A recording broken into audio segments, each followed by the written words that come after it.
Bonjour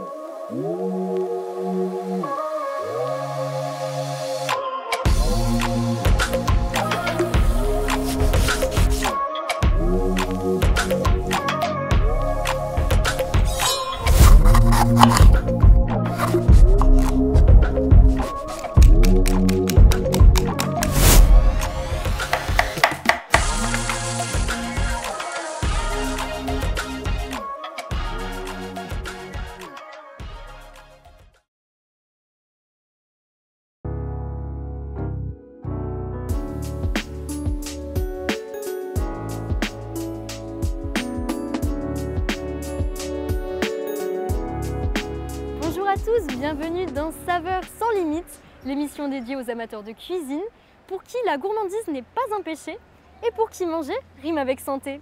C'est à Montpellier que nous nous retrouvons aujourd'hui pour découvrir cette symbiose entre cuisine multiculturelle et alimentation saine.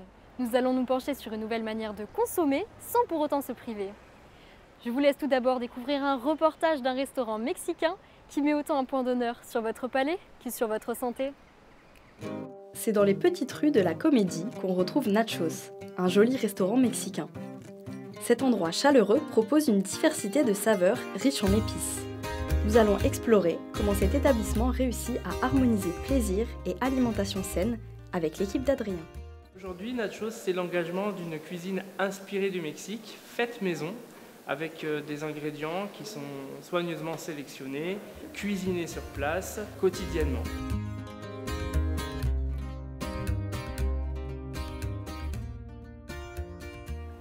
Alors chez Nachos, effectivement, on est très fiers de nos produits. Déjà, la qualité des produits eux-mêmes. On travaille sur des produits qu'on dit bruts, donc tout est cuisiné, je le disais encore tout à l'heure, sur place. C'est très simple, chez Nachos, les produits arrivent, ils ne sont pas transformés.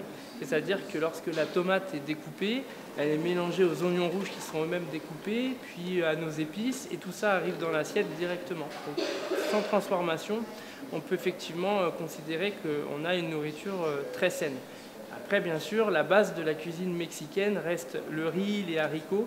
Donc, ce sont des aliments qui sont très riches nutritionnellement et qui sont très pauvres en graisse, très pauvres en sucre.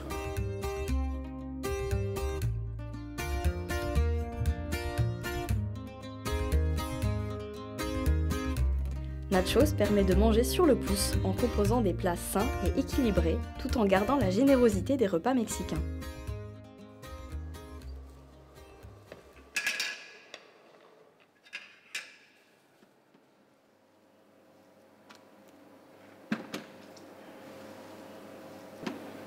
Quand il y a la fumée qui sort, ça veut dire que ma galette elle est bonne déjà.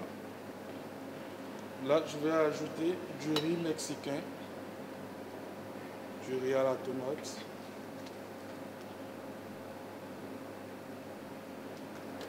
Ensuite, les légumes. Haricots blancs. J'ajoute poulet. Pico de gallo. Du guacamole en supplément. Et pour finir, la sauce sour cream. Principalement sur le riz. Voici ma fajitas. Tout ça fait que lorsqu'on sort d'un nachos, on se sent ressourcé. Au-delà du goût, on a vraiment l'impression qu'on a apporté à notre organisme tout ce qu'il fallait.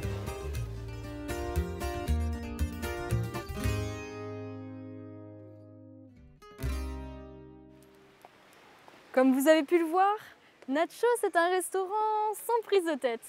Composez votre plat tout en vous faisant plaisir et en gardant vos objectifs en tête. Maintenant, si le Mexique et ses saveurs vous ont donné l'eau à la bouche, c'est au Moyen-Orient que les amateurs de cuisine multiculturelle, mais aussi ceux qui veulent tester un mode de consommation plus végétarien, vont trouver leur bonheur. Je vous laisse découvrir Green Lab.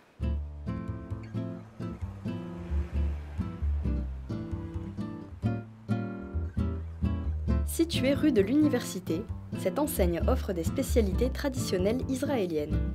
Aujourd'hui, Mallory, la cofondatrice de l'enseigne, nous ouvre les portes du restaurant Green Lab.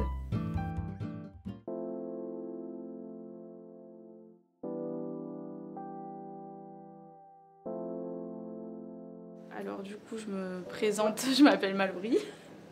J'ai ouvert le restaurant il y a 7 ans avec mon associé Alexandre.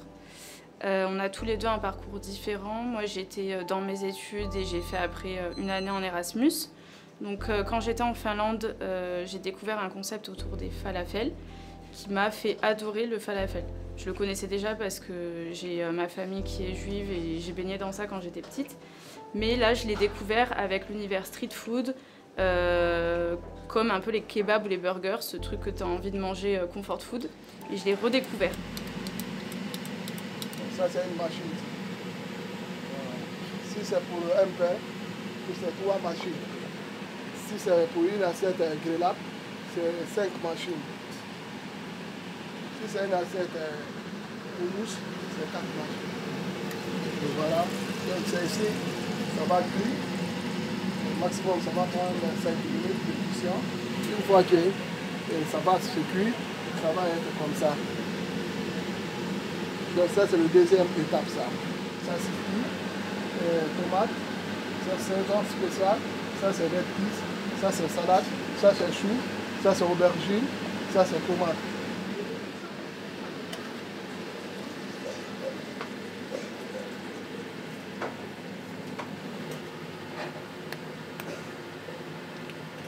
Sur les produits, on a effectivement un circuit court, mais aussi circuit moins court. Donc, pour ce qui est des pains pita, on a fait des essais avec des boulangers.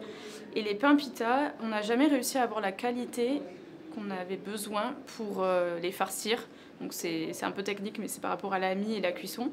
On n'a pas réussi à avoir cette qualité-là, hors fournisseur Israël.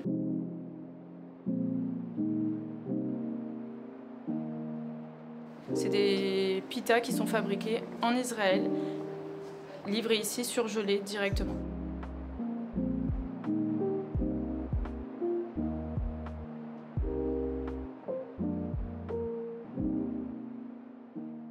Incroyable, non? De voir à quel point l'image que nous nous faisons des choses ne correspond pas à ce qu'elles sont réellement.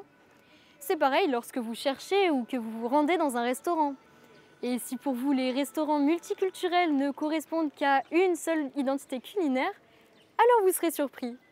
Laissez-moi vous montrer non pas une spécialité, mais tout un monde culinaire. Arrêtons-nous un instant sur un restaurant qui vous fait faire le tour du monde en une bouchée. On se retrouve tout proche de la place de la Comédie, dans le petit restaurant chaleureux d'ici et d'ailleurs. Laura nous a accueillis sur plusieurs jours pour découvrir au mieux son univers.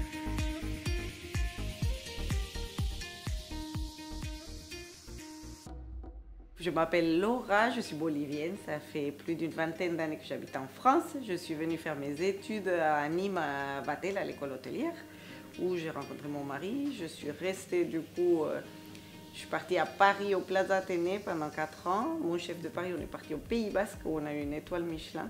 On est parti de là-bas en Bolivie, où on est rentré pendant 4 ans pour avoir un autre restaurant à nous, où on faisait aussi de la cuisine un peu fusion. Et après la Bolivie, on est rentré dans les Cévennes. On a eu un restaurant dans les Cévennes pendant 4 ans. Et pendant le Covid, le confinement, on s'est rendu compte que voilà, on ne voyait pas assez nos enfants. On travaillait beaucoup et pas assez de vie de famille. Donc on a vendu ce restaurant et on a ouvert ce restaurant ici à Montpellier qui reflète beaucoup plus toute ma cuisine et tout ce que j'aime. Et j'ai le temps d'être avec mes enfants.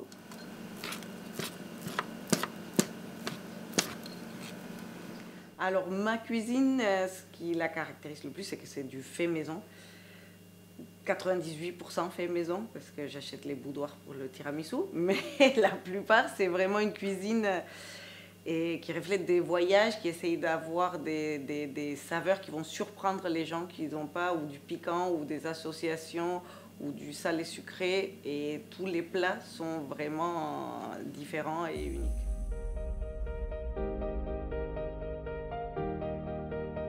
En Amérique du Sud, tous les pays presque font des empanadas un peu différentes. Et après, on les...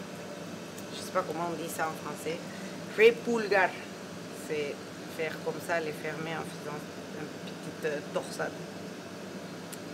Et ça, pareil, elles passent au congèle et après, elles sont cuites au four, mais elles pourraient être aussi bien frites. Mais ici, on fait tout au four. Alors ça, c'est voilà, c'est vraiment ma cuisine. C'est le fait que dans les Cévennes, j'étais quand même plus contrainte à faire un peu plus ce que les gens attendaient là-bas, même si je faisais des plats à ma façon et je faisais des plats internationaux. Ici, je fais vraiment que ma cuisine et c'est un mix de tout ce que j'aime. Donc, il y a un peu asiatique, un peu italien, c'est tout fait maison. Il y a des choses boliviennes, il y a des plats fusion comme le bœuf au quinoa et roquefort. Donc, c'est le bœuf roquefort très français et le quinoa sud-américain. Et du coup, voilà, c'est vraiment refléter tout ce que j'aime, le mettre dans une vitrine et j'essaie justement de montrer aux gens de manger un truc qu'on ne peut pas faire, qu'on ne fait pas forcément chez soi et les faire voyager. Et normalement, ça plaît. Là. La cuisine multiculturelle est en plein essor.